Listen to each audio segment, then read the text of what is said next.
World's nicest guy gets revenge on cheating ex-fiancée by living his best life. This is about a buddy of mine, the most decent guy you could ever be lucky enough to call a friend, and how he got nuclear revenge on his cheating ex-fiancée who dumped him for his best friend, all the while still being the most upstanding, greatest guy you can imagine. I've pieced this story together from things my friend and his wife have told me over the decade that we've been friends. There's not enough room to tell you how great this guy is, but believe me, he's been there for me like a rock when things were darkest. Cast of characters. Let's call my friend Buddy, the ex-fiancée Lisa, and the hapless best friend Richard, aka Dick. As you read this story, you have to always remember that Buddy is literally the greatest guy on the planet. Dick is, well, kind of a dick, annoying as hell, but my buddy says he always means well, and his heart is in the right place. Lisa is as big of a cheating, lying, self-centered narcissist as ever walked the face of the earth. Other people are Ray, another high school friend of Buddy and Dick, Jen, Buddy's wife, and Bob and Linda, Dick's dad and mom. All the names are fake. The background. Our story begins when Buddy, Dick, and Lisa are all in middle school together at a typical suburban high school outside of Southern City. Football team, Friday night lights, etc. The three of them are all in marching band, inseparable friends. If you know band types, Buddy plays the French horn, Dick plays the tuba, IDK what Lisa played. Probably the flute because it's a cliche. Buddy and Lisa are boyfriend-girlfriend, and Dick is a happy third wheel. As they get older, Buddy and Lisa explore the physical side of their relationship, like normal high school kids do, while Dick is happy to be a player. He's decent looking, so he has no problem getting action, and also occasionally makes use of the professional women in their town. This will be important later. Buddy and Lisa, typical good students, go on to prestigious public university in Southern City. Dick drops out of high school, but, a self-taught programmer, winds up with a decent career in tech. Buddy graduates college early with honors, and proposes to Lisa at his graduation dinner with a small diamond, because he's put himself through school, and that's all he can afford. She accepts. Buddy gets a job at fancy consulting firm in prestigious city. Lisa finishes college back home in Southern City. Comes time for Lisa to graduate, Buddy helps his fiancée also get a job at fancy consulting firm. During her last spring break, she flies up to prestigious city to visit Buddy and interview for her job, gets pregnant. Flies back home, tells Dick she's in trouble. He takes her to the abortion appointment. Neither of them tell Buddy. Ever. I heard about this from Buddy's wife, who heard it from Dick one night when he was drunk. A-Fake Buddy still doesn't know. Buddy, if you ever read this, sorry dude. I should have told you, but it wasn't my place. The betrayal. Lisa realizes, when she doesn't want to tell Buddy about her abortion, that she can't marry him, but she's not brave enough to break it off. Instead, she ghosts him, and he finds out through the HR department of fancy consulting firm that she's turned down her job offer and won't be moving to prestigious city after all. Buddy calls Dick, and Dick says, "Dude, I'm sorry, but it's worse. Lisa and I are now a couple. You can punch me in the face next time we get together." Somehow, Buddy and Dick decide that Lisa isn't worth destroying their friendship, so they stay best friends, going hunting together on Dick's family place in the country, etc. Lisa is not happy about this, but Dick tells her that if she makes him choose, he'll choose Buddy. The follow-up. Buddy takes a year or so to get over it, and starts dating again. Pretty soon, he meets Jen, and falls madly in love, crazy in love. And to make things better, Jen is just as crazy about him. In less than 6 months, they're engaged. Now, the thing you have to understand is that Lisa is drop-dead gorgeous. She's not tall enough to be a model, just average height. But she's got these giant blue eyes and super long eyelashes, long, shiny, wavy, dark brown hair, an exquisite face, and a terrific figure. She's prettier than a movie star, and being beautiful is really important to her. Jen is pretty enough, but regular, and she really and truly DGAF. Dick travels to prestigious city without Lisa to meet Buddy's fiancée. He and Jen really get along. Jen gets along with everyone, and reports back to Lisa that Buddy is really happy, his fiancée Jen is awesome, etc. Lisa gets jealous and pouty when she hears about Jen's Ivy League education, but then Dick makes a point of telling her that Jen is nowhere near as hot as Lisa, so she'll stop sulking, at least until she gets an invitation to the wedding. Lisa pitches a fit, refuses to go, and tries to prevent Dick from going.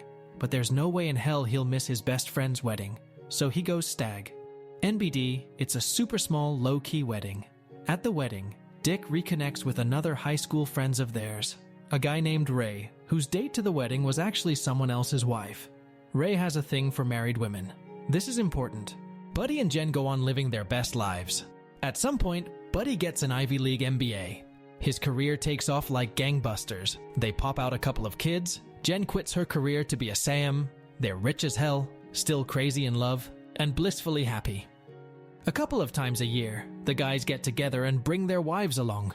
At some point, Dick and Lisa get married. Buddy and Jen are not invited to the wedding, by the way. But the women get along okay. Jen gets along with everyone, and Lisa is happy because she's thinner and prettier than Jen, especially after both women have been through pregnancy and childbirth.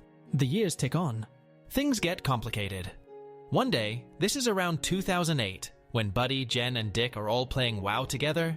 Dick gets them on TeamSpeak and tells a helluva story. Dick and Lisa have continued to hang out with Ray, their high school friend who has a thing for married women. He's turned his eye on Lisa, who, even after 3 kids, is even hotter than she was in college. She's leaned heavily into the MILF role. Meanwhile, Dick has had enough of her nonsense.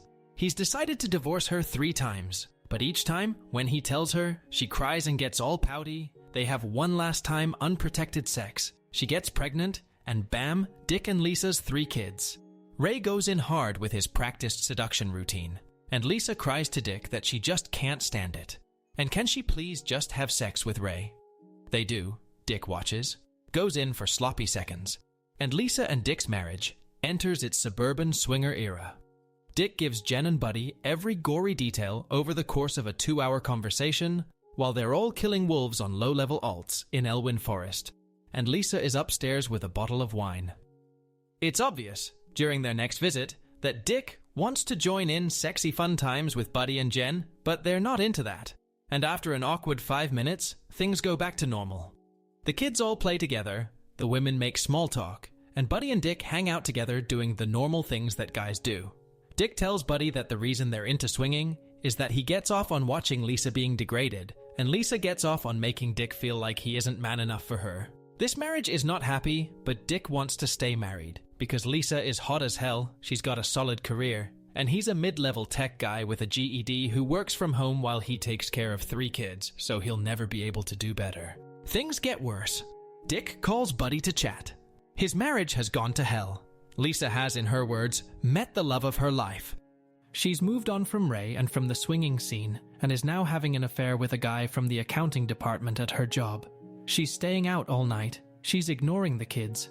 Dick and Lisa take the kids on a swank vacation to try to focus on their family, and spends all her time crying because she misses her AP and she doesn't want to be there. She doesn't want a divorce because she knows she'll lose the kids. She's drunk all the time, and she doesn't want to have to pay Dick child support.